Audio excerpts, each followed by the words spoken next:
సరికొత్త రాజకీయానికి విజయసాయిరెడ్డి శ్రీకారం చుట్టబోతున్నారు. నేను ఒక కొత్త పార్టీ పెడతా అని చెప్తున్నారు ఆయన. ప్రజల పక్షాన గొంతుకు వినిపించేందుకు పార్టీ పెడతా అంటున్నారు విజయసాయిరెడ్డి. ఈ నెలలో రాజకీయ ప్రణాళిక ప్రకటిస్తా అని చెప్పారు ఆయన. పార్టీకి శ్రీవారి ఆశీస్సులు కూడా కోరాను అని చెప్పారు విజయసాయిరెడ్డి.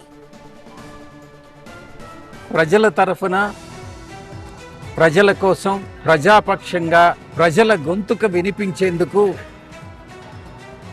ప్రజావాణిని అటు పార్లమెంటుకు కానీ అసెంబ్లీలకు కానీ తీసుకెళ్లేటటువంటి ఒక మంచి సదుద్దేశంతో ప్రజల తరఫున అటు లాయర్గా కానీ ప్రతినిధిగా కానీ IIHM స్టూడెంట్స్ ప్రపంచం మొత్తం ఉద్యోగాలు చేస్తూ లక్షల్లో జీతాలు సంపాదిస్తున్నారు. ఇప్పుడే చేరండి international institute of hotel management.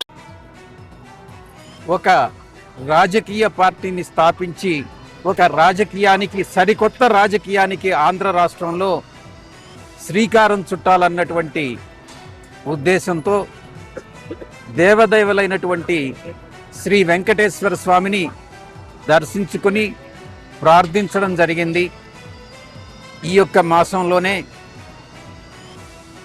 నేను తదుపరి రాజకీయ ప్రణాళికని